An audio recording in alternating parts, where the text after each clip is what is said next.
Well, hey, y'all. Welcome to the Common Good Podcast. Lots of things happen in our world. I was going to say, anything happened in the world, Doug? It's completely outrageous. Completely outrageous. I've come to the conclusion, Rob, that Donald Trump is incompetent for the duties that are at his hand. This guy. I mean,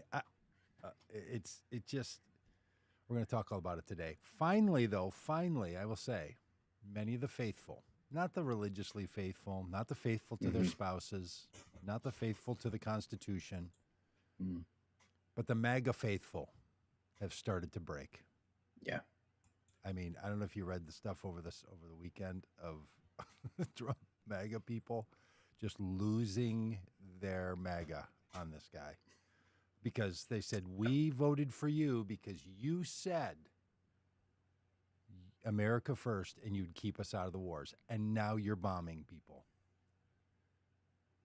for the purpose of supporting another country that is a nuclear power itself to prevent another country from having nuclear weapons. Almost Could you be as if any this more guy intertwined in global affairs as the police of the world? It's almost as if this guy is not trustworthy. It's almost as if he'll say anything he thinks somebody wants to hear. You know, it's just like they're just waking up to this this reality. Just to make a sale. Yeah. And good morning to Jim from Santa Barbara, California, and others come in. Tell us where you're coming in from if you're still listening.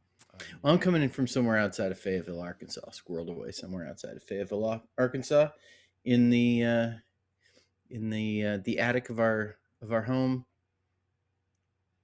Doug, it's camp week. Whimsy is at camp. Second grade. Dropped her off. Yep. So she's gone for the week. Took her Sunday. Dropped her off. This is her second year going to camp, and she'll be gone until Saturday. You know, they post pictures. This is I don't know. Happened when our older kids went to camp too, but this not when I was in camp. There was essentially like no signs of life when I was at camp, but as a kid. But yeah, you were really. They post pictures, every morning at 10 a.m. So here in Central Time, so in about 25 minutes or so, there'll be a big picture drop online of all the activities from yesterday, and we'll sit and go through thousands of pictures looking for whimsy in them.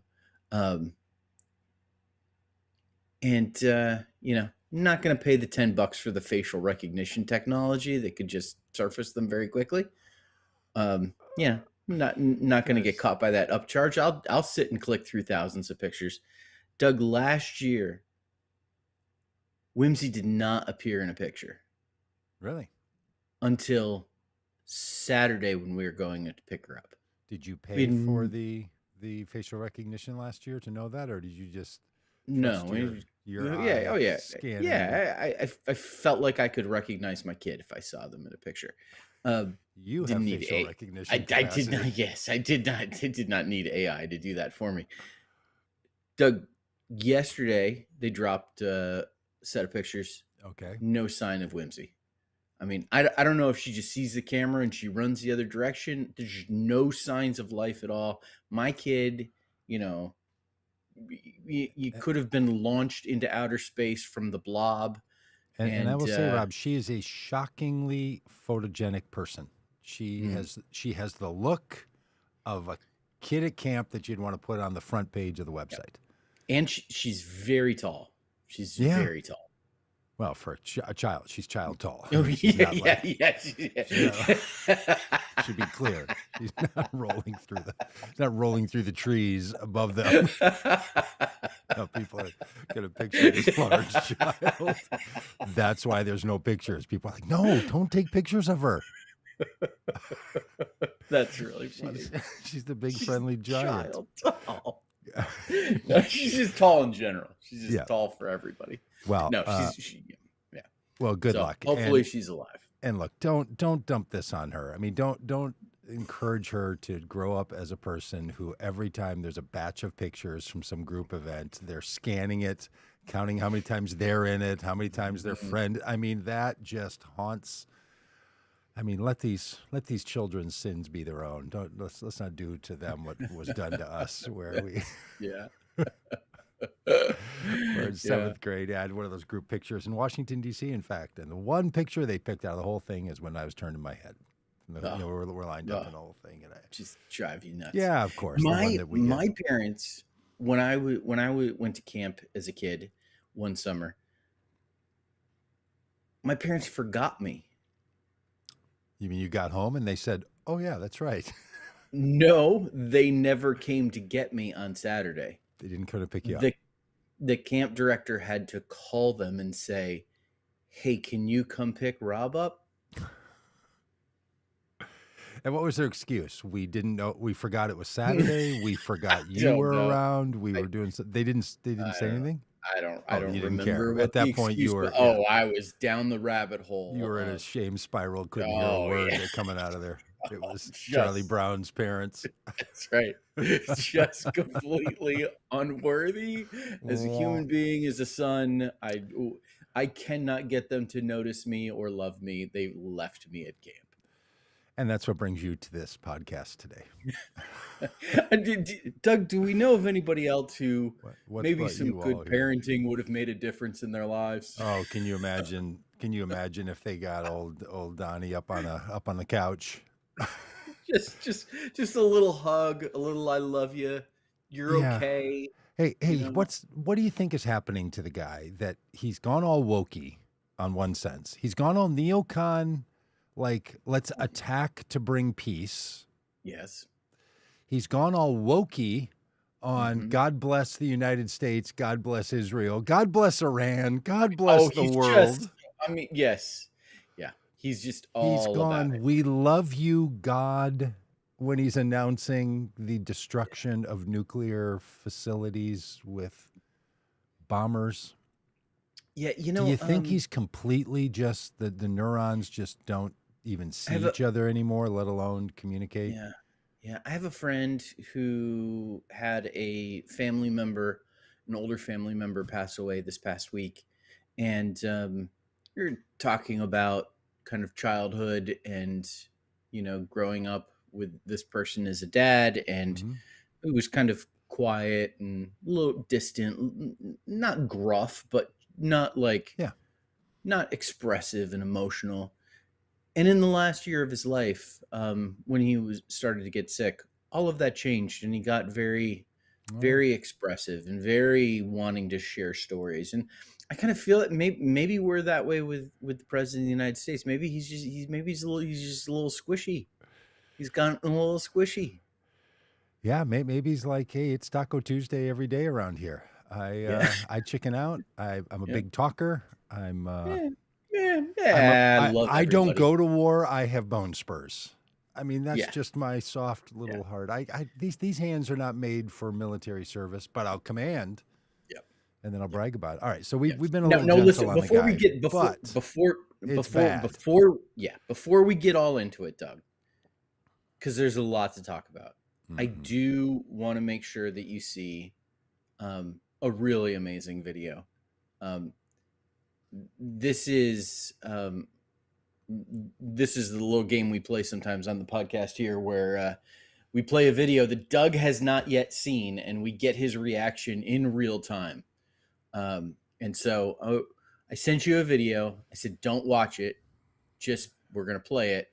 This is Kellyanne Conway. No, No, this is Levitt. McElwaney. I don't know. They all run together. This is the new blonde spokesperson. Yeah. Um, and she is on Fox and Friends, I think. Well, sure. Morning routine. Yep. Having a conversation about what's going on in the world and what President Donald Trump is up to. Doug, roll this. Beautiful. And nobody knows what it means to accomplish peace through strength better than President Trump. He is the one who came up with that motto and that foreign policy doctrine, and he successfully implemented it in his first term. And this is one of many steps he is taking to successfully implement peace in his second term. He's the one. Did you catch it? Did you catch it? He's the one who came up with the motto and the term peace through strength. I mean, it is the cult-like features of these people. Well, first of all, just the sheer ignorance of Miss Levitt. Just the sheer ignorance. He came up with it. I mean, this is the kind of thing that dads tell their kids. Like, oh, I made up that joke. Yeah, as old dad always says, a penny saved is a penny earned. I came up with that. I came up with that old phrase, and I said one time you should love your neighbor and bless your enemies. I mean, that was I came up with that. I am. This is when I was in college. Do you think there was any pushback? Do you think anybody on Fox and Friends didn't know that Donald Trump didn't come up with that phrase? Yeah, there was pushback online, but there was not pushback in the moment. Doug, when I was in college, incredible. When I was in college, I used to sing Vanessa a little song. I used to sing to her. You are the woman that I always dreamed of. Yeah. I knew it from the start. Yeah. I saw your face and that's the last I've seen of my heart. I used to sing this to her. She thought I wrote it. Oh, yeah. She literally had never heard the song before, thought I wrote it. Yeah. About her. That happened to a family member of mine whose grandson sang her a song from Coco, and she... Amazing. Thought he wrote it. Yeah. Kellyanne, what's her name? I don't even know who this person is. I think it's Levitt. Levitt. McElwaney something? Oh, I don't know. It's not. Okay. She thinks Donald Trump came up with peace through strength. Yeah, yeah. He invented the motto in his first term. In his first term, peace through strength.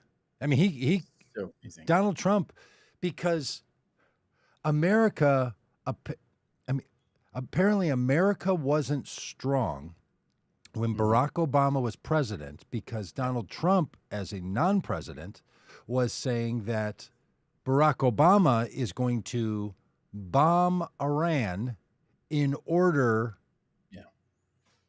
to push forth negotiations.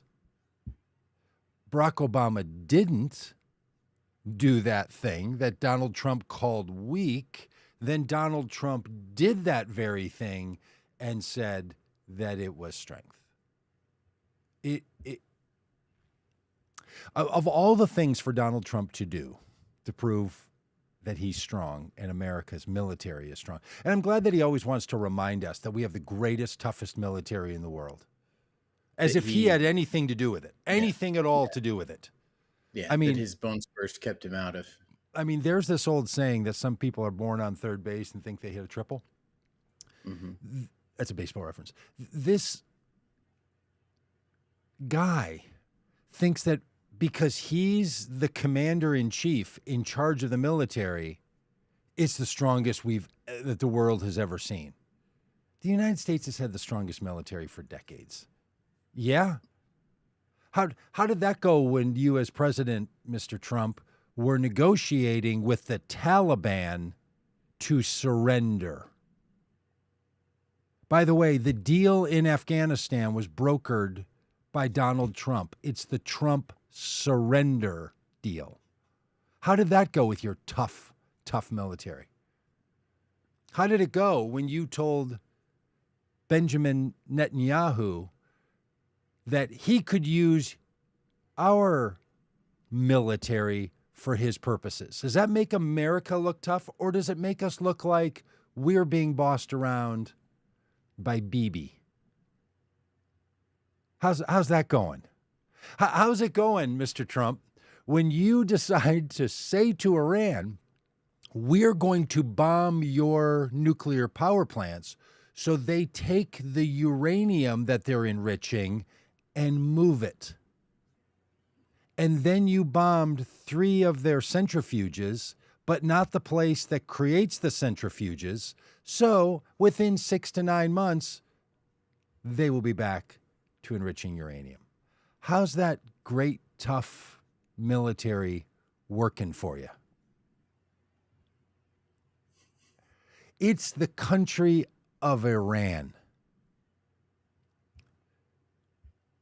What are they going to do to the United States? Well, everybody's scared of sleeper cells. And Rob, do you think the thing that's going to stop a sleeper cell is a B-52 bomber? And do you think it's more or less likely? Just do one of those more or less likely games. Do you think it's more or less likely that you would activate a sleeper cell before the United States launched military weapons into Iran or after? When do you think Iran... Probably after. Yeah, probably after. When do you think they might do that? Yeah, probably after. I mean, this... Okay, I just want to be super clear about one thing when it comes to talking about Iran, because this is going to sneak out when I make little comments. I think all this keep Iran from getting a nuclear weapon is such a waste of time. Who living cares? I didn't care when it was John Kerry. I didn't care when it was George Bush. I didn't care when it was Bill Clinton. I don't care if Barack Obama or Joe Biden or Donald Trump. Who cares if they have a nuclear weapon? You know what this attack did? It made them believe even more deeply the only way they will get respect, like we give to North Korea, is to be in possession of nuclear weapons. I don't understand what the anti-proliferation movement is all about. There are countries galore with nuclear weapons. One country has used them. One.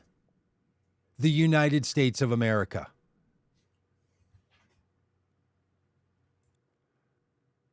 This whole thing, now Rob has just disappeared. This whole thing about we're going to limit the threats in the world by making sure that Iran doesn't have a nuclear weapon. When Israel does, Russia does, North Korea does, the United States does. The idea that somehow we're all safer because there's not a nuclear weapon there is just so misguided. I don't understand for the life of me what we're doing.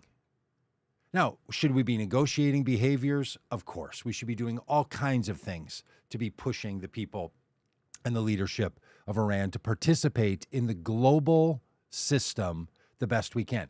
And the best way to have done that would have been to have stuck with what Barack Obama had negotiated in 2006 and 2007, or in 2008 and 9 and 10 and 11 and 12 and 13 and 14, and they had a deal with Iran that they would not enrich uranium above 37%. So they could use it for power, they could use it for scientific discovery, but not for nuclear-grade weapons. We negotiated that deal. And then Donald Trump broke the deal, walked out of it, and caused all of this. But this obsessive commitment to being sure they don't have nuclear weapons that then drives them to getting nuclear weapons is just so unbelievably misguided.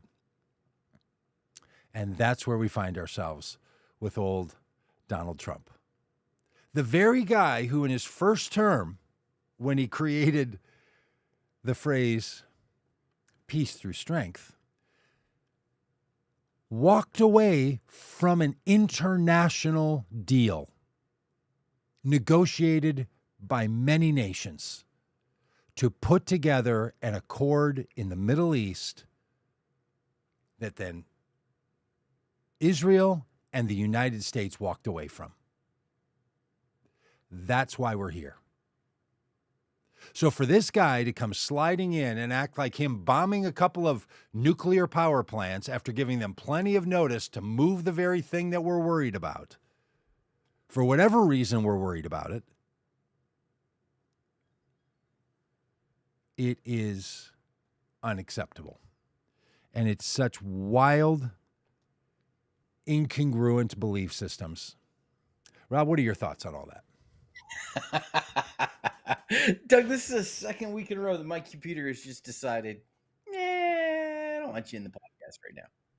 Did you buy that computer with the Bush checks that they sent out in 2001? I bought my first Apple computer with those checks that the nice. Bush. Remember when Bush and Nancy stimulus. Pelosi signed a stimulus deal, and they sent everybody money? Yeah. That was great. It was like COVID days before there was COVID. Yeah. You just got a bunch of money. Yeah. From the Yeah. government. Well, Doug, I want to. I don't know. I don't know what rant you just went on, but I'm sure it was significant. You can go back and watch the recording when we're finished. Yeah. Oh yeah. I want to walk through a series of Truth Social posts. Here we go. That take us through, and hopefully you've got them in order, because the story arc here is I've got absolutely amazing. So let's here we go. Let's go ahead. Well, Rob, I wrote a little song about this. It goes, "Take me home tonight. I don't want to let you go until I see the light. So take me home, Rob." A little song I wrote. Yeah. So here we go. Here's thank you. That's great. Yeah, you panicked. You panicked when I said I wrote a song. You thought I was going to sing it to you. Well, I thought you were going to play one of your AI songs, but I could. Oh, I know. I think we should make it. I might make an AI song while we're sitting here about Donald Trump. Turn these True Social posts into an AI song. We should have done that already. Oh my gosh. Okay, here we go. Here's the first one, and this one didn't have a time on it, but it's 17 hours ago from whenever you screenshotted it. Yeah, which was about an hour ago. Okay. Congratulations, world. It's time for peace. Congratulations, world. Again, Donald Trump is the sitting president of the United States with many important things to do, including overseeing the installation of a flagpole, including keeping up on his golf game, including gender shaming and gay shaming Anderson Cooper from CNN. Oh, I missed that. Calls him Allison Cooper. Oh. And, of course, having to bilk people out of cell phone plans. Listen, yeah, he's busy. He's busy launching Trump Mobile, and he is incessantly writing things on a social network. I mean, this is so. I think we have to understand Donald Trump in part through the lens of Barack Obama. Yes. During Barack Obama's presidency, he went to the White House Correspondents' Dinner, which presidents do. At that White House Correspondents' Dinner, he told some jokes like presidents do at that event, and he told some jokes about Donald Trump, who was there sitting in the audience. And he was shamed, embarrassed by that. Ever since that moment, I believe Donald Trump has been obsessed with Barack Obama. That was the the origin story of his real descent into political villainy. I mean, he was a villain all on its own before then, but the political villainy. Yep. So anything Barack Obama has done, Donald Trump wants to either undo or do better or outdo. Undo or outdo. Barack Obama had a deal in place with Iran that stopped their nuclear program, and he ripped it up. Yep. Now we're bombing Iran. Barack Obama also was a recipient of the Nobel Peace Prize. Yeah, Donald Trump. just for getting elected. Remember that? Like, he got it for winning the election. Donald Trump is, I think, obsessed with the fact that Barack Obama has won the Nobel Peace Prize and he is not. And so he is now saying that's great. he is lobbying for the Peace Prize by announcing that the world is at peace. It's time for peace. All right, post number 2. You ready? Yeah. Here we go. It's a doozy. And look, the guy needs a style guide. Are you going with the all caps, one sentence, or are you going to go with the mixed caps and lower cases and an entire paragraph? Yeah. Now this is an important one. Congratulations to everyone. So it's building off of congratulations to the world. It has been fully agreed by and between Israel and Iran that there will be a complete and total ceasefire. All caps. In approximately 6 hours from now, when Israel and Iran have wound down and completed their in progress final missions, which is again, there's gonna be a ceasefire again once we finish shooting. This is the president of the United States making official president of the United States statements. He signs this one, all caps. Yes. Which is legally binding. We're going to talk about He that. signs it, President of the United States of America. He's not saying average citizen, truth social owner, partial owner, just kicking around with the kids. He's like, here's my official. We will have a ceasefire, he says, after they get done with their final missions, after they clean up whatever fighting they're doing. Listen, the diet starts after we finish this meal. There will be a complete commitment to weight loss as soon as I eat this cake. Yes, once dessert is over. All right. Okay, so there will be a complete and total ceasefire for 12 hours, at which point the war will be considered ended. Doug, do you remember?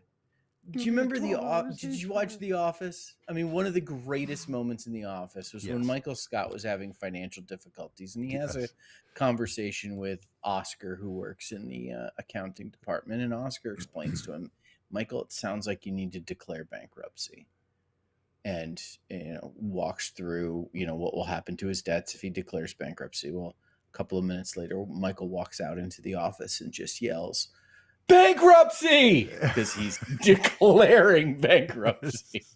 This is Donald Trump declaring the war over, declaring ceasefire. He's ended. Ended. Officially, Iran will start the ceasefire. Oh my God. Officially, Iran will start the ceasefire. And upon the 24th hour, an official end to the 12-day war will be saluted by the world. Okay, just hold on a minute. I just think about whimsy. I think about whimsy at camp, and someone has made up some camp game, and there's some camp rules, and the camp person comes out and says, for 12 hours, you will rest. After which there will be a point to be considered when the sleep will have ended, and then you will begin the activities henceforth. What is he talking about? This is not, look, can you imagine being Marco Rubio, the secretary? The Secretary of State? Can you imagine being Sarah Huckabee Sanders' dad? Who's over in Israel as the ambassador, and he's like, this is not what peace deals look like. You don't write in a style of an old man sending a screech email to a server list in 1996 about Vince Foster and declare that this is how conflict between two nations are going to come to an end.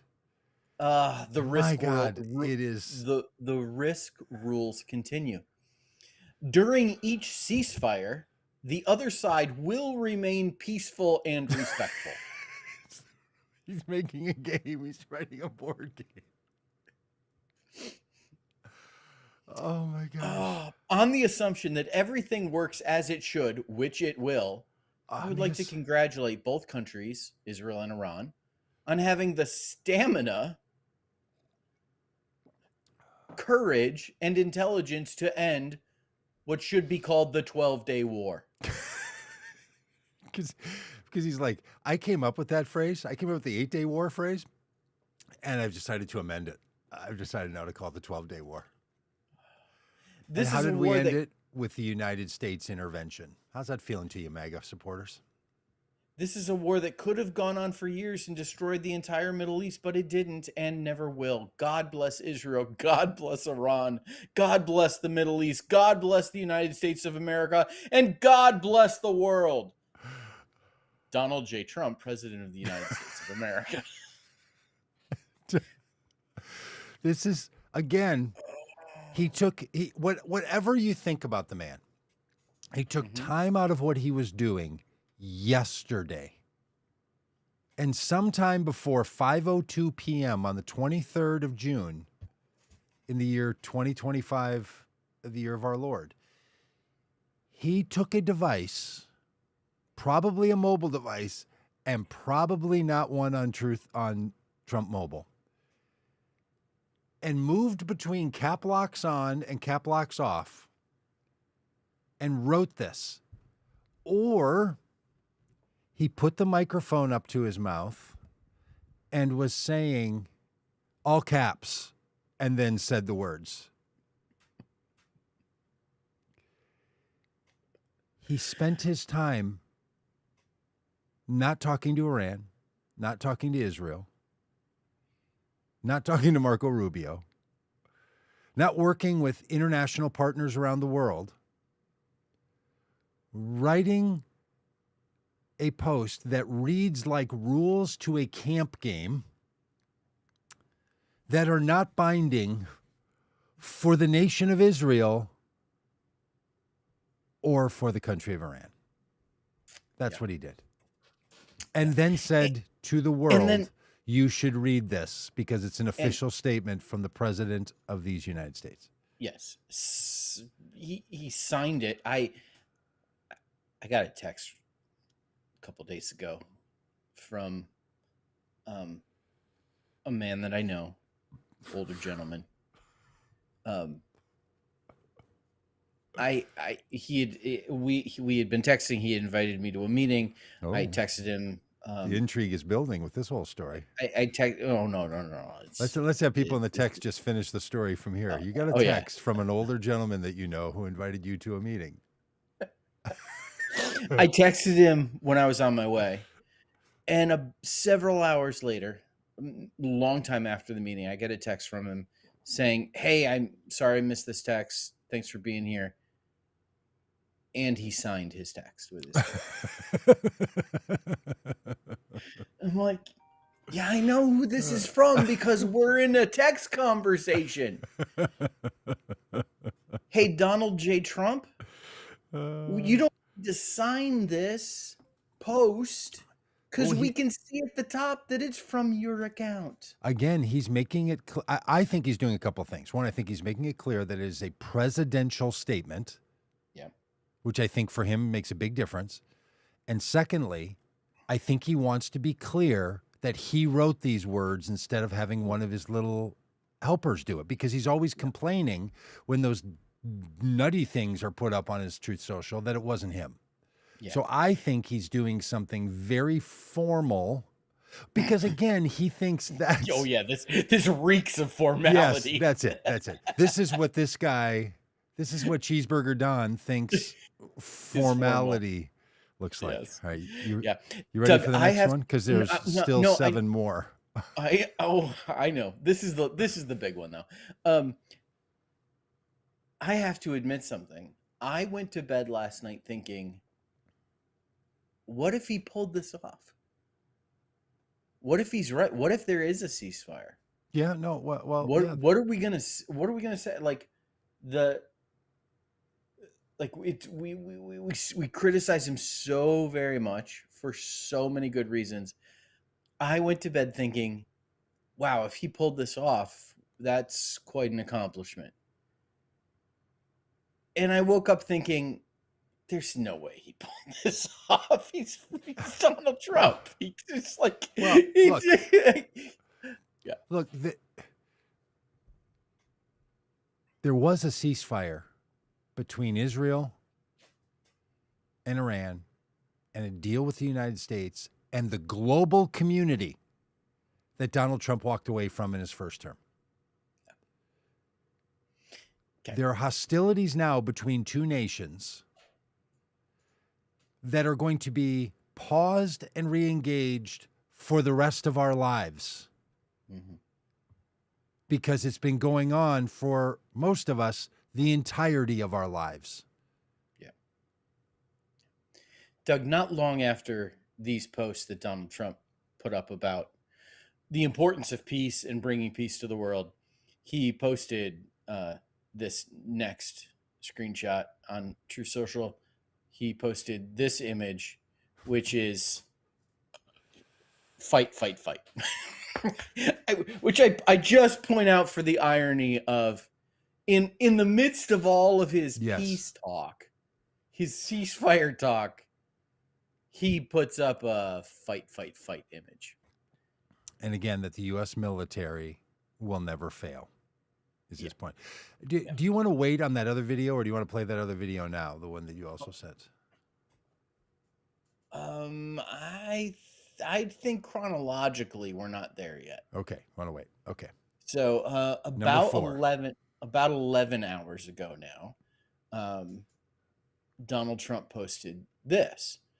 Israel and Iran came to me almost simultaneously and said, "Sir," and said, "Peace, peace." Tap out. The guy's been watching. Uncle. I knew that the time was now. The world and the Middle East are the real winners. Both nations will see tremendous love, peace, and prosperity in their futures. Snowflake. Now it's a fortune cookie. They have so much to gain and yet so much to lose if they stray from the road of righteousness and truth. That's a new phrase from him. All caps, the road of righteousness and truth. Let that sink in for a minute. Donald Trump wants to lecture you and other nations on the road to righteousness and truth.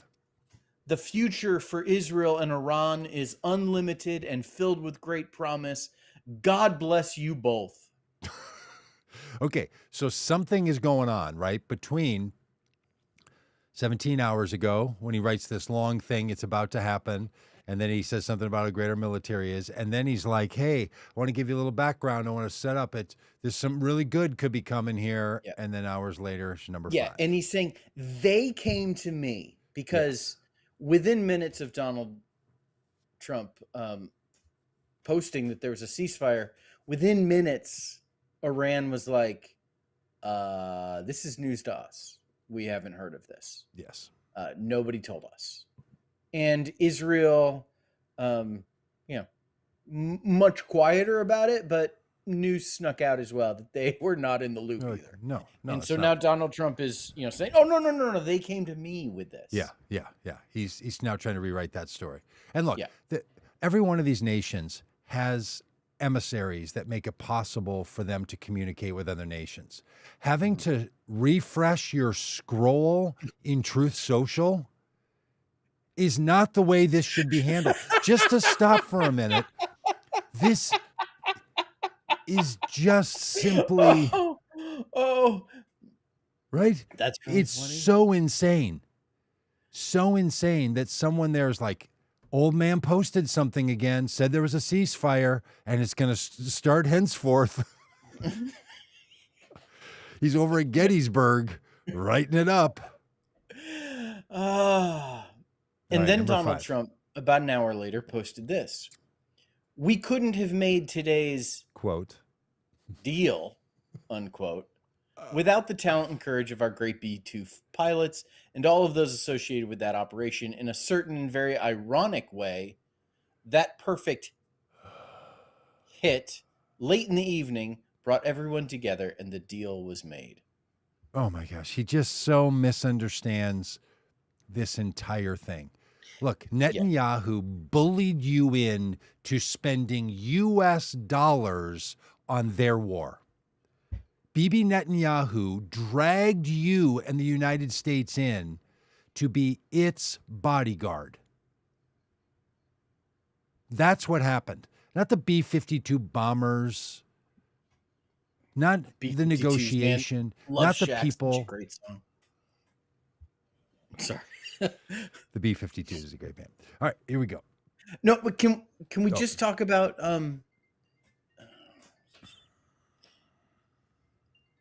sorry, I didn't have myself on do not disturb and I just got a phone call. Can we just all over the place. Oh my goodness. Donald Trump just has me all out of sorts today. The deal in quotes is yes. Talk about ironic. I don't think he's using ironic in the correct way. But that is the thing. Okay. An hour after that, about 9 hours ago, Donald Trump posts, which would be about 1 o'clock in the morning, right? Yeah. Something like that. Donald Trump posted, "The ceasefire is now in effect. Please do not violate it. Donald J. Trump, President of the United States." Again, he just hopes these people over in Israel and Iran and the military leaders are scrolling. Here's a guy on social media using the power of the presidency for this nonsense. It's like he's turned the whole thing into reality TV. Whatever you want to say about whether you think it's successful and we should be stopping Iran from getting nuclear weapons or not, and how much did the bombing of these centrifuges have to do with any of that, whatever you think about that. This behavior, completely unacceptable from a president of the United States. Can you imagine being a negotiator in any international world, in any part of this international world, and thinking you've got to deal with this guy? Just late night posting, just sitting up and whatever chemicals are in his system that's got him up all night, just writing nonsense now in all caps. Yeah. Which I think even Donald Trump knows is shouting in text lingo. Yeah. A couple of things with this. One is the exclamation point after President of the United States. We just need to note that is there. Donald J. Trump, President of the United States. Sorry for shouting. Okay, so that's one. Two, this feels like is announcing that the game has started, but it's more like the game has ended. Yes. But listen, if both countries came to you saying peace almost simultaneously because of the bombing that ironically brought everyone together, you make it sound like this ceasefire is their idea, that they're coming, that they're tapping out, that they're saying, uncle, that they're done. So they come and they say peace, and Don, you broker this peace deal between them, this ceasefire that has now gone into effect, the number of hours after you first announced it so that people could finish their missions and get, back home before the curfew was in place. Why do you have to say, please do not violate it? Yes. Yeah.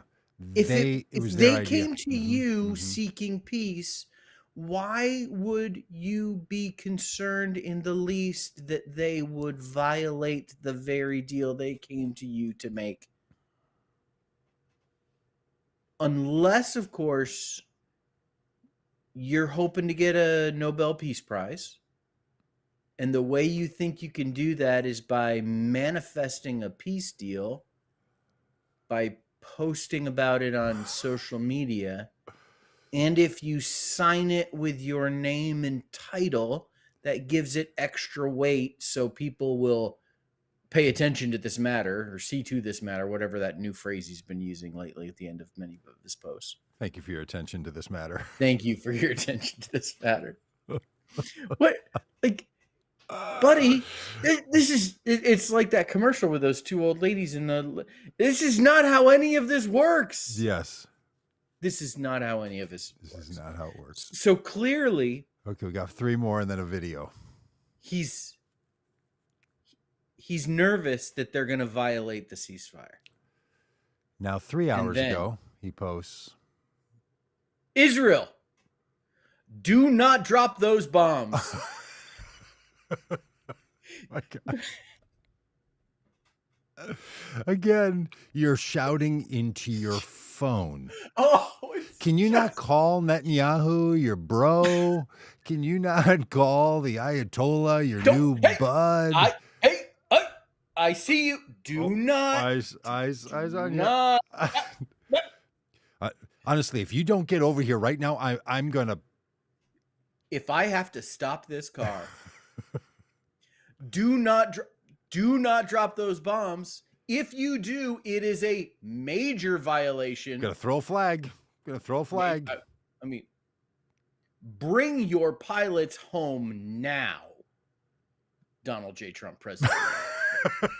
Donald J. Trump, president of the United States. He's now giving. Just think about this for a minute. You're the nation of Israel. Your sovereignty was attacked October 2 years ago. You are in a war with terrorists. You are now in a military conflict in Turkey. You're in a military conflict with Iran. And Donald Trump is speaking to you as if you are under his command. Yeah. Israel got you, Donald Trump, to do what they wanted you to do. And now you think you get to boss them around?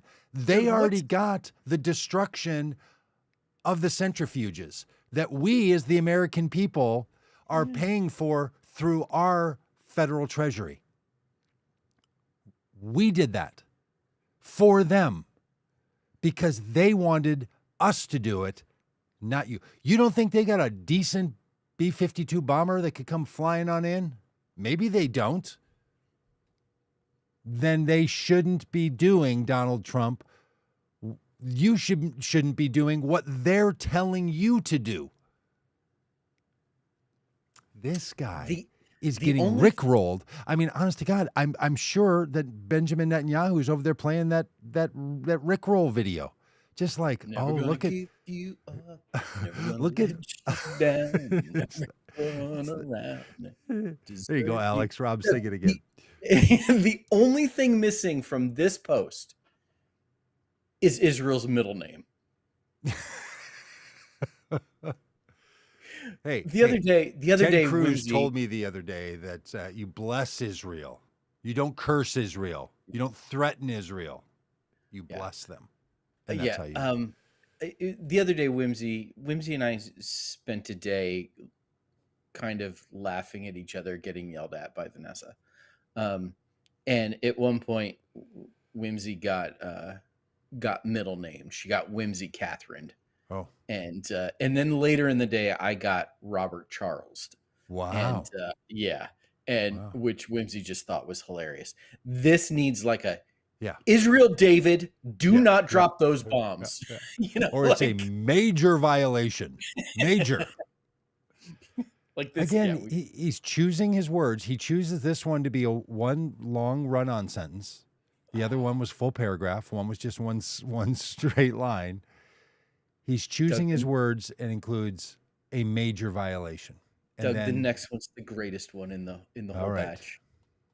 This is the best. And this is now an hour after the previous one, right? Yeah. 2 hours, an hour later. About 2.5 hours ago. Israel is not going to attack Iran. All planes will turn around and head home. while doing a friendly plane wave to Iran. God.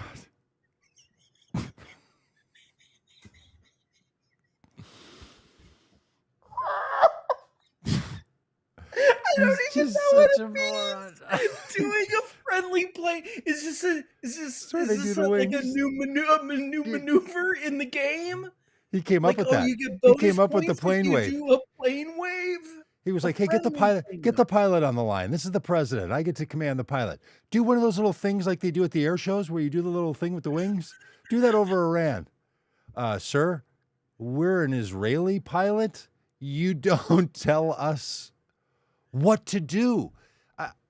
Honestly, now Ted Cruz mistakenly said the other day that what Israel was doing is what the U.S. is doing. And if the United States has decided to merge together our militaries, where Donald Trump tells them what to do and Bibi Netanyahu tells Donald Trump what to do, if that's what we now have, fair enough. They should probably tell the rest of us that this is the deal. Yeah. That this isn't a proxy war, that Israel is a proxy nation. Because Donald Trump is going to tell them what to do. And again, that Donald Trump is saying this stuff to the American public has got to make people who work in intelligence and in military logistics out of their mind. That he is in real time hanging up the phone and grabbing his thumbs on the screen.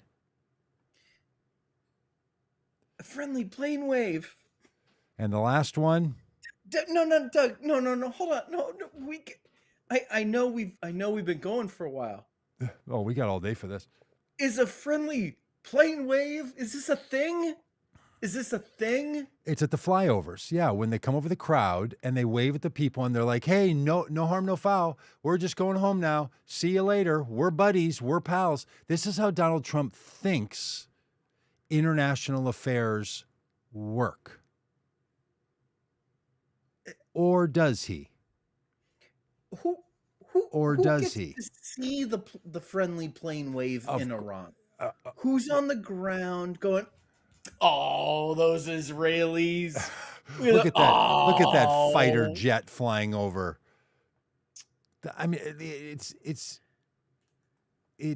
so asinine. This is unbelievable. Israel is not going to attack Iran. All planes will turn around and head home while doing a friendly plane wave to Iran, so as to, not make it a completely useless trip. Like, we were gonna go bomb them. We don't want it to be a total loss. So instead of dropping a bomb, they're gonna drop a little plane wave. Well, just say hi. I mean, just pop in. Just a little plane pop over. Yeah. Just pop into your neighbors with a plane. Nobody will be hurt. The ceasefire is in effect. Yeah. Thank you for your attention to this matter. The ceasefire is in effect while the planes are in the air. Yeah. Thank you for your attention to this matter. Donald J. Trump, President of the United States. I sure hope he's made a shortcut for that Donald J. Trump, President of the United States, all caps. Because if not, he's wasting a lot of time typing this shit. All right. Number 9. And then, about the same time, he posts, Iran will never rebuild their nuclear facilities. Which makes me think he's probably reacting to something he's seeing on TV. Yes. Something on TV has said what I said earlier, which is they're going to rebuild the centrifuges because they have uranium enriched to about 60% level. Yeah.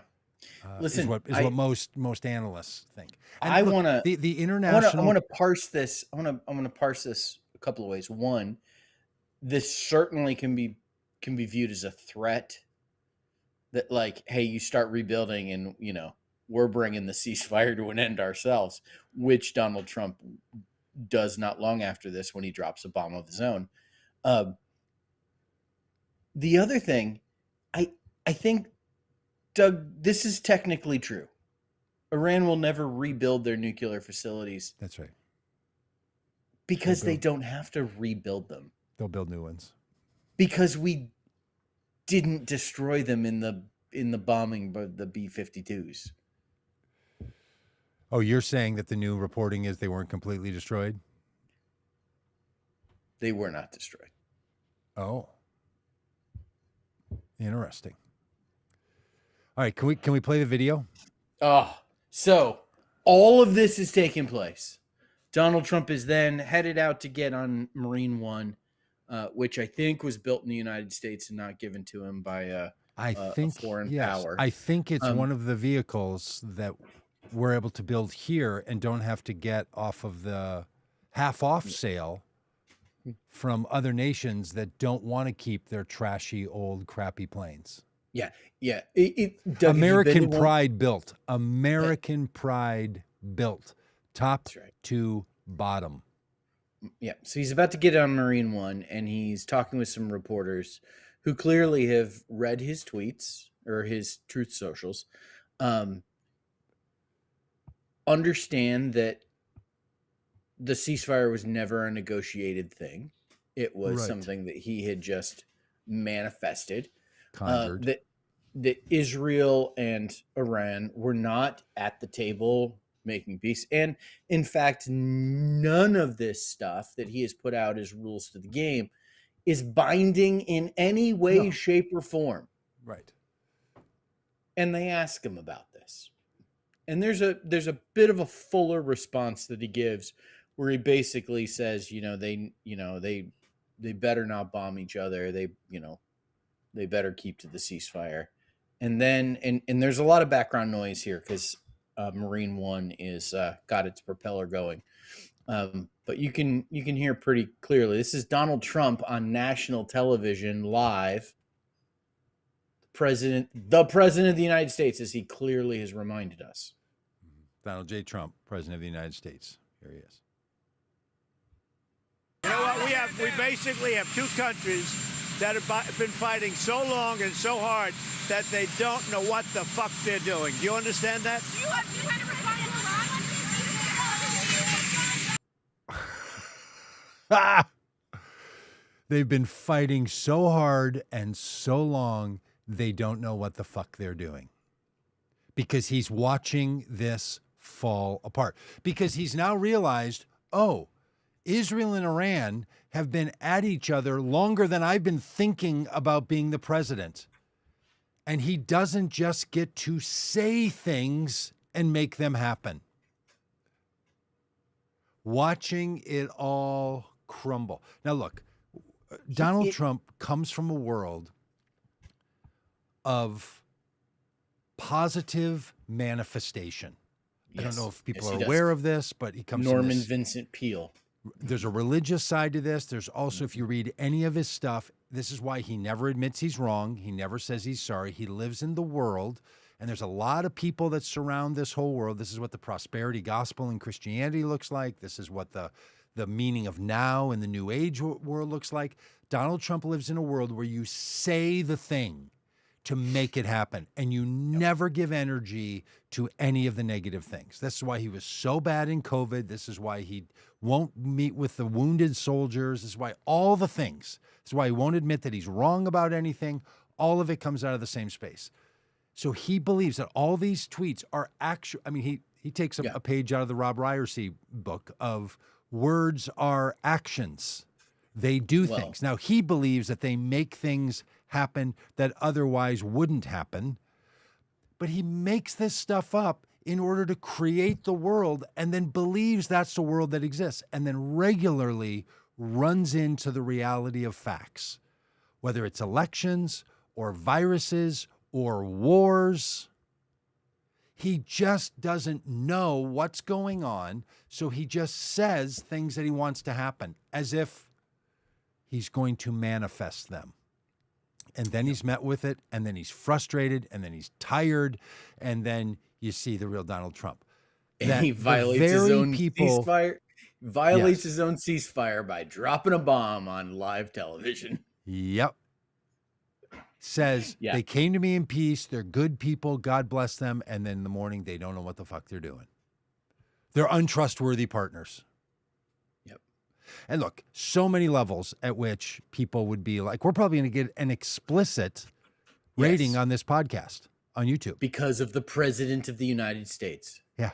Because he's so vile in his professional capacity that YouTube will need to warn people about his vulgarity. Yeah. But I'm glad to see that that thing that we all know goes on behind the scenes is now coming out in front of the scenes. For all the people who want to say he's the anointed one, he's the chosen one. Is that man slumping away to go climb on a vehicle that I know he looks down on and talks about as being trash because it was built in America only and not designed in Qatar? He doesn't like it, wants to get rid of it, wants one from one of the other nations. How grumpy going to go get on that airplane? Fly to the Netherlands? He is really upset in this video. This is like some of the most raw, authentic, and real emotion we've seen. Do you remember that picture of him returning from the Tulsa event where he killed Herman Cain? And COVID. Nobody showed up because all the kids got on and used the bots and said there were 50,000 people coming or whatever. Except Herman Cain, who was killed. Yeah. Died because of the actions. And he returns back and his tie is untied and he's carrying his hat and he looks disheveled and he looks defeated. And it's like, oh, this is a glimpse into reality. Yeah. And I feel the same way about this video. Yeah. This is a glimpse into reality. Yes. This guy, his Nobel Peace Prize. Listen, he doesn't care about Israel. He does not care about Israel. He does not care about Iran. He does not care if Iran has nuclear weapons or not. He doesn't care if they bomb each other into oblivion. That's just more land he can build Trump hotels on. He does not care.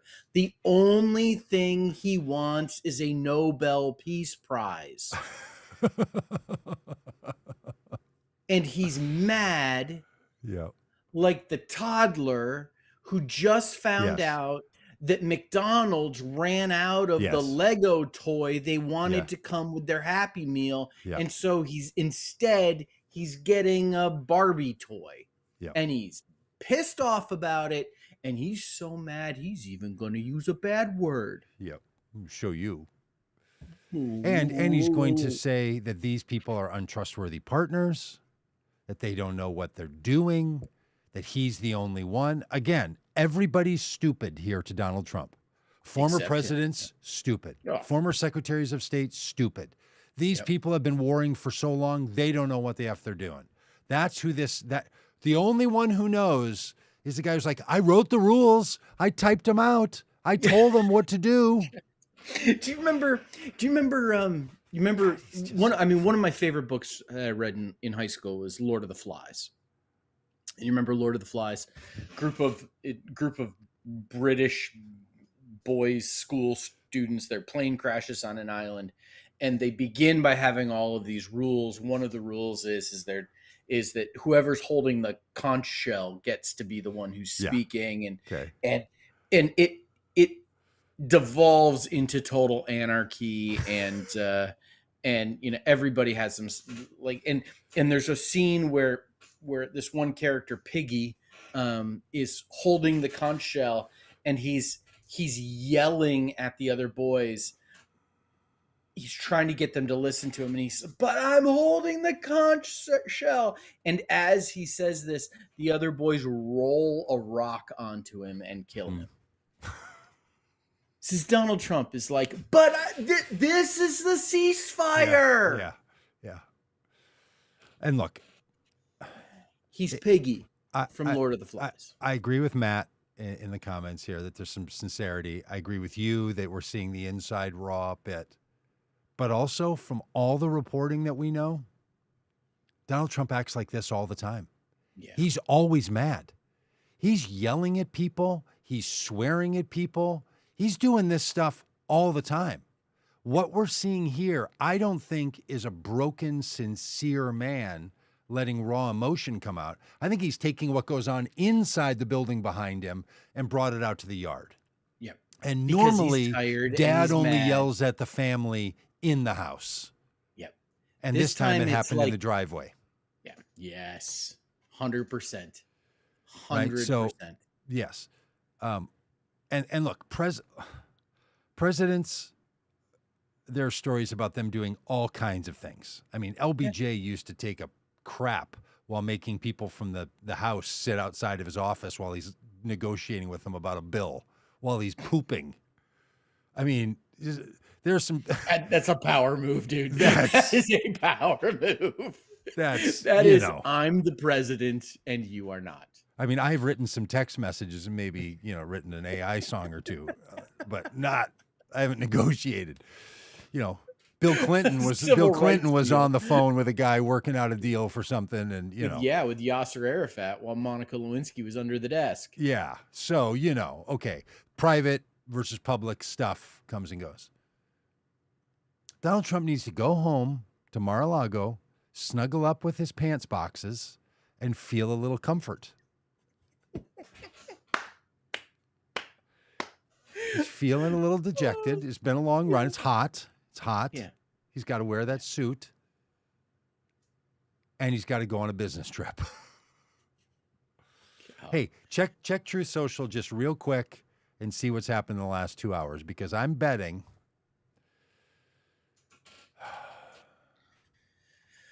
do you mean that you all have reasons for your untreated mental illness, also known as Trump derangement syndrome?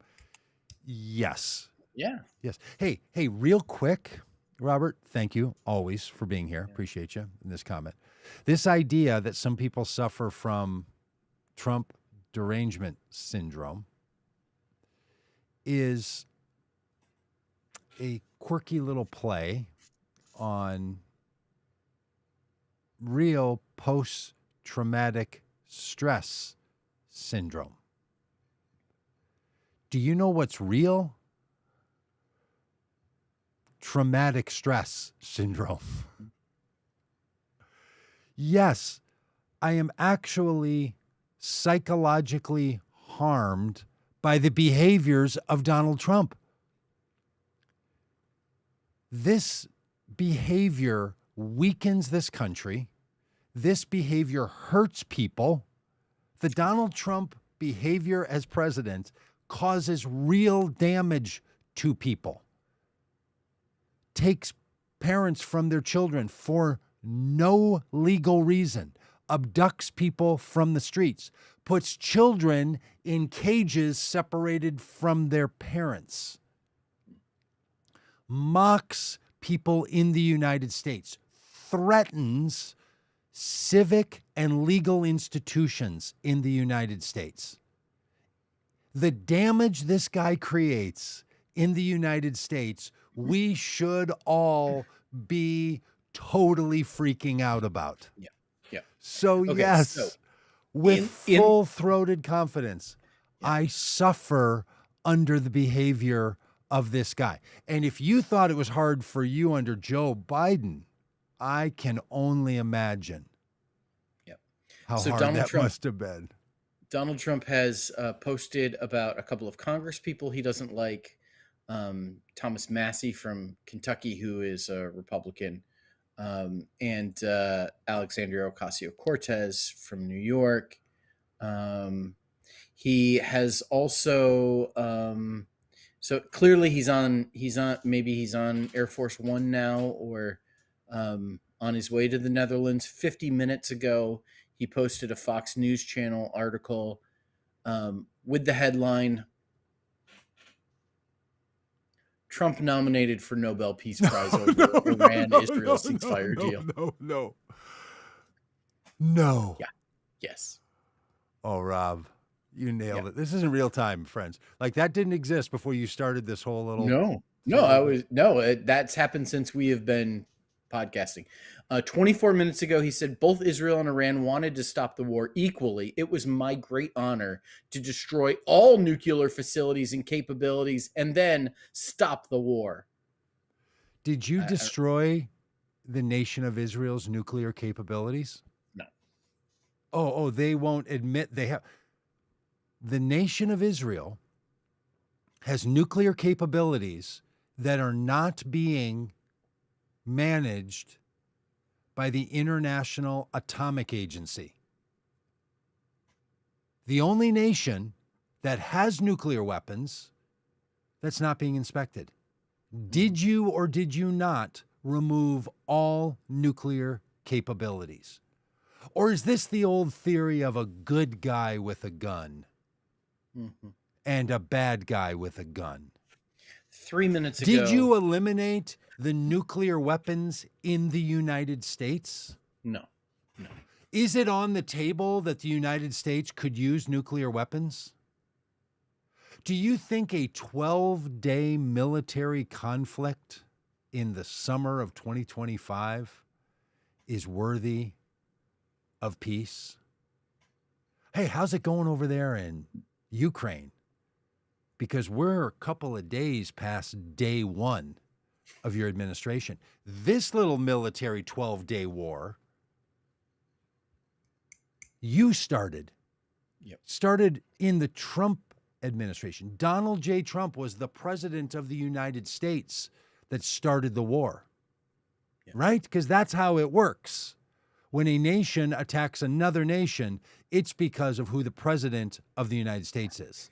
That's right. Because none were started, you said, other than Sudan, when you were in your first term. So therefore, you brought, as you like to coin the phrase, peace through strength. Yep. And then we've got this war. Doug, that 4 you minutes ago. Started. Do you get the Peace Prize for starting wars? No, it's gone beyond that now. 4 minutes ago, Donald Trump posted another Fox News article. This is an opinion piece by Greg Jarrett. The headline on True Social is, "Why Trump's preventative strike on Iran's nuclear facilities was legal, likely saved lives." It's now gone from,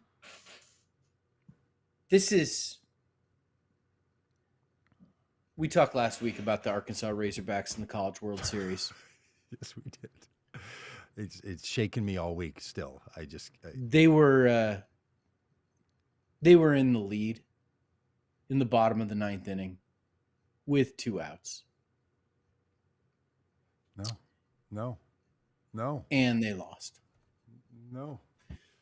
Did That someone not we are stand up and watching- yell, end of game? End of We game. are watching Stop that the recount. happen. We are watching that happen in real time with Donald Trump, where he's like, I'm gonna Nobel Peace Prize is right here. I got it. And then he's losing it. It's slipping through his fingers. He's lost his grip on it. And not only is he not going to get the Nobel Peace Prize, he's going to get himself impeached. That's what he's nervous about now. So now he's gone from posting about how he's going to get the Nobel Peace Prize to, please don't impeach me. What I did was actually legal. Yeah, look, presidents get to do what they want with the military, we've decided in this country. I think it's wrong. I think it's sad. I think it needs to change, but it's what we've decided. Whether Bill Clinton wants to send a bunch of missiles and pound some sand, or Donald Trump wants to an aspirin factory, drop up a bunch of bombs on the area around a centrifuge. The discretion of the president to use military to accomplish the safety of the United States, which cannot be questioned by anyone, is whole and complete. There's no... We haven't had a declared war by Congress, a declared war, since World War II. War. Not the Korean War, not the Vietnam conflict, not Panama, not Iraq, not Afghanistan. None of those were declared wars. Some of them had congressional approval for the use of military force, but not wars. The Wars Power Act, it's gone. We don't do that anymore. We do other things to appropriate dollars for the president to get to do what the president wants. That's why it matters who the president is.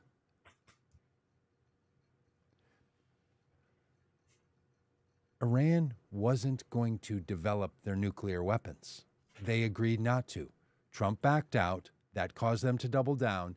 And this little incident is going to cause them to double down even more. The only thing that will keep them safe, like North Korea is kept safe, is either to do whatever Israel wants or have a nuclear weapon. Yep. Yep. Donald Trump makes everything worse. Yeah. As president. Yeah. Now, hey, I will say the fact that he's going to do what Barack Obama didn't do. He's going to fulfill the great dream that Barack Obama couldn't fulfill, is the thing he should take great pride in. And he should say it every day. Did Barack Obama get rid of the United States penny as a means of currency? Did Barack Obama, who said he wanted to but couldn't get it done, it was Barack Obama's idea and he couldn't do it. And Donald Trump and this Treasury Secretary are going to do it, and they will stop making the United States penny. Good. No longer will a penny saved be a penny earned. Right. The penny is going to go away. Yeah. Under Penny Annie Trump. Yeah. Yeah. Good. And for that, we will forever be thankful for the one thing that this administration accomplished. That was Barack Obama's idea. Thank you for your attention to this matter. Yeah. Douglas A. Padgett. Not President of the United States. I do want to, I also want to congratulate President Trump on his ability to unite these two nations that have been at each other's throats for as long as we can remember. Some would even say all the way back in the womb when Jacob and Esau, no, not Jacob and no, it's Isaac and Ishmael, all the way back to the, Ishmael making fun of Isaac, being born. And listen, these brother nations have been at war with each other for, all time. And Donald Trump has brought them together. Just like unified in their, finally at the same page, in agreement, in saying, who is this guy? What? We didn't agree to any of this. What is he talking about? Finally, agreement, and Israel and Iran being on the same time. And let me just say this, also, incidentally, big day in New York City. Yes. New York City is going to elect a new mayor today. And polls are showing, as a result of the ranked choice voting in New York City, that mayor is likely not going to be Andrew Cuomo, fingers crossed. Well, look, there's only one poll that matters.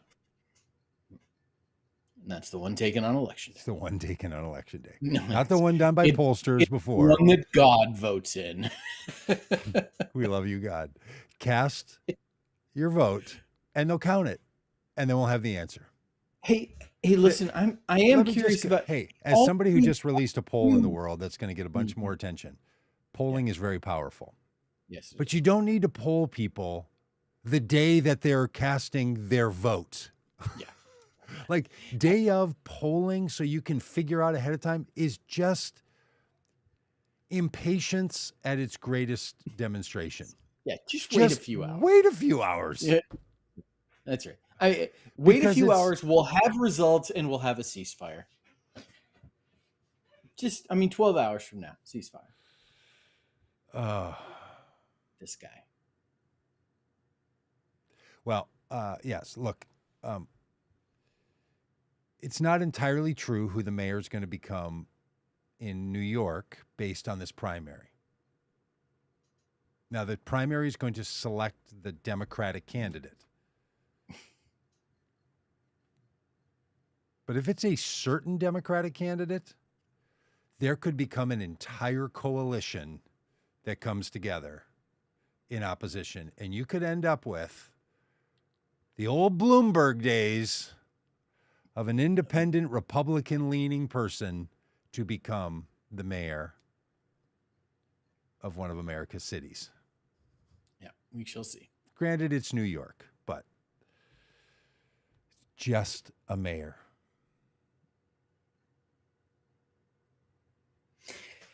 Do you think Rudy Giuliani will jump back in the game? Oh, man. If the stated socialist That's a name I haven't is thought the about in a long time, and I'm really glad. Is the Democratic nominee. I mean, he needs someplace. Yeah, he needs someplace to live. You know, he's had to like sell his apartment. You know, so moving back into Gracie Mansion would be a boon for him.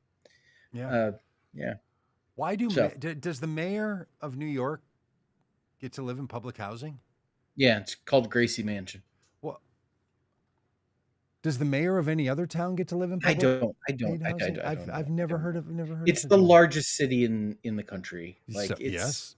Do you get to eat free key lime pie? What does that have to do with it? How big it is? I mean, depends on where we're at. I mean, if they're giving away free key lime pie over at the steak shop. How come the steak shops always also have the best key lime pie? Oh man, I love a key lime pie. Oh, yeah. Have you ever met anyone who doesn't? I mean, I've heard people who've argued about the consistency. Heard people argue about the crust. Yeah. All worthy arguments. The tartness. We could do an hour and what are we at here? We can do an hour and 21-minute podcast on that. Yeah. We probably shouldn't though. Okay. Maybe tomorrow. All right. Hey, we didn't even get to the fact that so many MAGA people lost their minds over all this. Yes. I mean, the number of look, you wondered what it was going to take for Marjorie Taylor Greene to turn on Trump. There's a long list of reasons why people... Apparently it's defending Israel. Yes. Hey, everybody, your anti-Semitism is showing. Marjorie Taylor Greene's like, why can't they shoot it themselves with their space lasers? They got space lasers. But there's a weakening happening because there's a bunch of people who really did believe. I mean, look, and again, Trump supporters, like any political movement, social movement, are more like an airport than they are a food truck line. When you're at a food truck line, you know everybody's in line for the falafels at the truck or the taco truck. We've all decided we're going to have falafels or tacos. We're in this together. We'll decide our toppings and all that, but we're getting the same thing. An airport, people are there for all kinds of reasons. Some are coming, some are leaving, some are working there, some are waiting for somebody. There's all kinds of things going on at an airport. MAGA is like an airport. People are there for all kinds of reasons. One thing isn't going to get them out. Like if somebody says, out of chicken at the food truck, there goes half the line. The American, the Delta flights are canceled today. Okay. Okay. All the other flights still fly. Yeah. Right. Or the one flight got canceled. And people think that all the little things that happen with Trump, they're like, what's it going to take for everybody to leave the airport? That's not what they're doing there. But little by little by little, people start saying, no, I'm done with this guy. Yeah. He said, and then this. And you can complain that your thing wasn't their thing. But making your experience another person's obligation, that's a promised ticket to disappointment. Well said. So, wait for people, like in an old episode of Arrested Development, wait for it, and there it is. Yeah. Some people are done with Trump now. And you know what's going to happen to those MAGA people? They're not going to become Democratic voters. Do enough work with MAGA supporters. They're just going to go away. They're just going to stop voting. And a bunch of them even said it over the weekend. I've read all these posts and people. Like, that's it. I'm done now. Now, will they come back? Some might. But there's a lot of people for whom this is a real red line. And every week there becomes a new thing.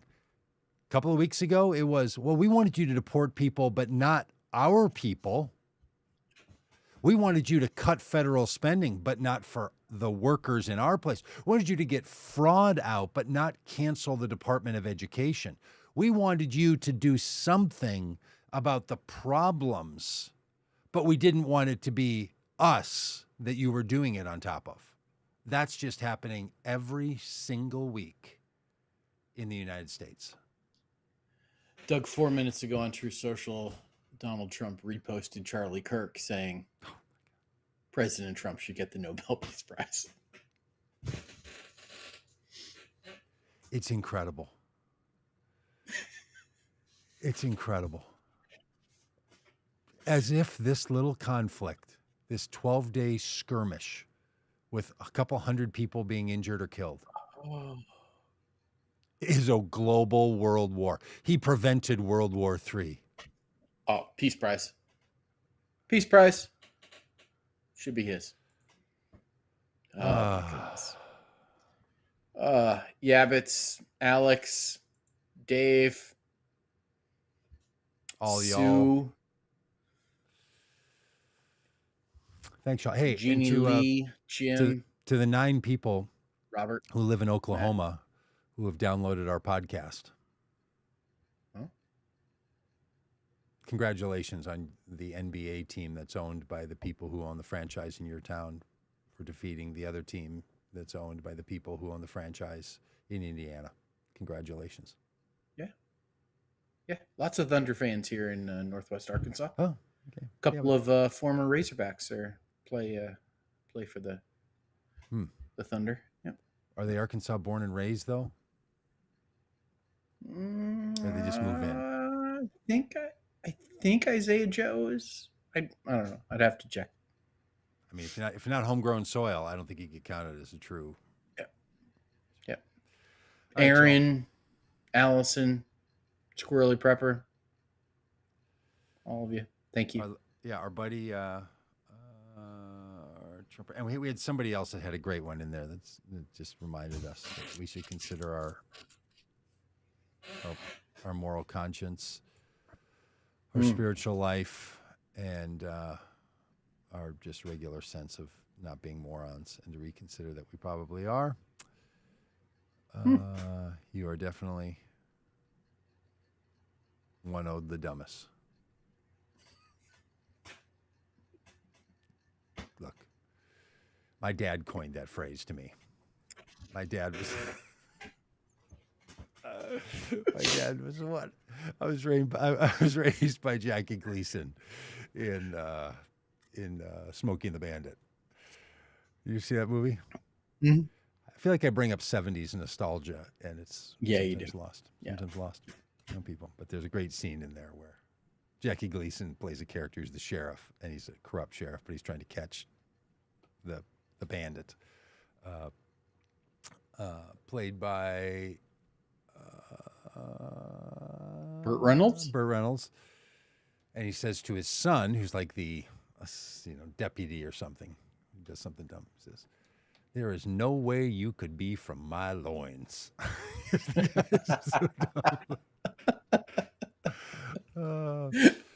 a great line. So Sue. My father was an Irishman, and he would say, "You're one owed the dumbest." So I get it. Yep. Peace through strength. We love you, God. God bless Iran. Shelley said, "It sounds like the way Wesley Puck, our 5-year-old grandson, says things." We love you, God. But Wesley Puck is so cute. For some reason, his mom not religious, and he doesn't take it. We take him to some religious stuff somewhere. But somehow Wesley Puck has got he's 5.5. He's got the phrase "one true God," the true God. So he doesn't say God. Somehow he thinks the word is the true God. So the true God. Yeah. He'll say, "Oh, we should thank the true God." I mean, it is. Love it. So funny. Yeah, we love you, true God. The greatest. If you don't know what we're talking about, Donald Trump, when making the announcement about military attacks, was trying to read the teleprompter, and he doesn't read well.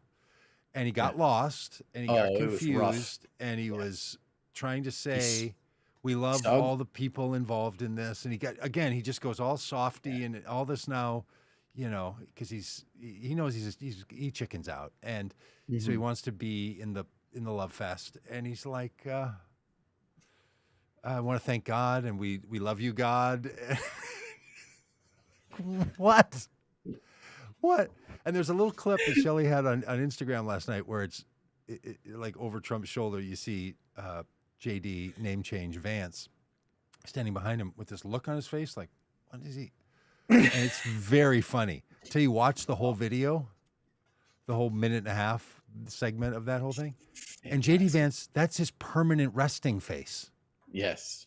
It's this confused, what's going on, scowly kind of, I probably should have changed my name again. I don't think the JD is working as well as I thought it did. It kind of makes me seem like I am from the hillbilly world that I tried to get rid of in Hillbilly Elegy. And yeah, but this nice tight beard makes me look different. Did you know he changed his name when he got married? Yeah. His legal name.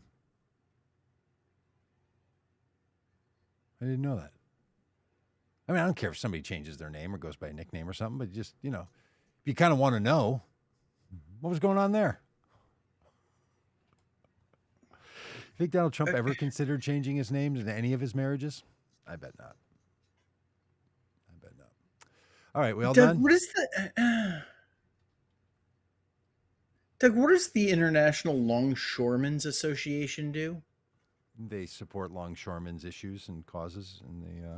What are longshoremen? They're fishermen,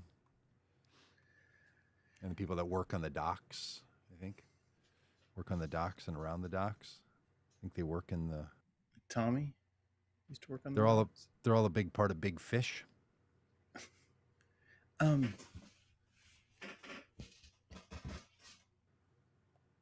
Donald Trump just posted on. Also known as dock workers or stevedores, are responsible for loading and unloading cargo from ships at ports. They handle all kinds of freight, ensuring that goods are safely and efficiently moved between ships and the dock. Their job can involve operating heavy machinery like cranes and forklifts, securing cargo, and sometimes even inspecting shipments to make sure everything is in order. Thank you. Got it. So Donald Trump just posted on True. We need to just do just live stream True Social. Yeah, what's Donald Trump doing today as the president of the United States? He posted a letter, an image of a letter from Harold Daggett, president of the International Longshoremen's Association. And the letter says, "Dear President Trump, on behalf of the 85,000 members of the International Longshoremen's Association, I want to personally thank you, congratulate you, and commend you on your bold and courageous decision to bomb Iran's nuclear facilities." What? Okay. How proud we are as Americans to be led by you as our bold and fearless commander-in-chief, and we cheered the news this weekend that the strikes were a spectacular military success. Okay. So again, he's so worried about the people he's going to lose over this attack. He's doing everything he can to try to make it seem like it is created. He's got to bring them back in. He is worried sick. Weird. And this is the same guy that said Barack Obama is going to try to bomb Iran, and it's a huge mistake. That is so random and bizarre. Doug, weird. I don't know. That's where he has to dig to. And so somebody is feeding him this stuff, sending him what can we get out there? Now, again, whether it's Donald Trump with his little small thumbs on the screen of his phone or someone else is doing this, who knows the machinations of how this is going. But he's choosing to allow it to go out as official presidential statements. Yeah.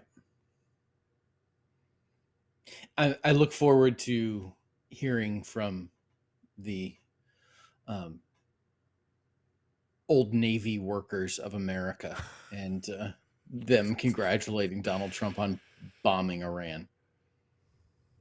Hey, but you were saying you didn't think that the attacks were that successful. No. Oh. Because there haven't been confirmed reports There have from been. anyone yet? I mean, Or I there are have confirmed seen reports that it's wasn't successful. Yeah, I've seen people. I've seen posts of like before and after pictures and of the sites, and they don't look terribly different. Well, they're bunker busters. They went down in the ground and blew them up underneath. This is probably a discussion. We're already way over time here. Are we? What's the time? Hold on. Let me hit refresh. Let's see what Donald Trump has posted. Hey, what have you posted on Truth Social recently? And by the way, Rob is willing to do this work, so the rest of us don't have to. Nothing. He's a Truth Social account. I don't put. I was going to do an experiment when it first came out to see how long it would take me to get kicked off of Truth Social. Yeah. But instead, I've just used it to confirm that Donald Trump is actually, like, I'm not getting. He's writing these things by someone on Twitter. Because you're still there too. Yeah. You still have a Twitter presence. Yeah. Well, Godspeed. Yeah. Godspeed to you. Okay.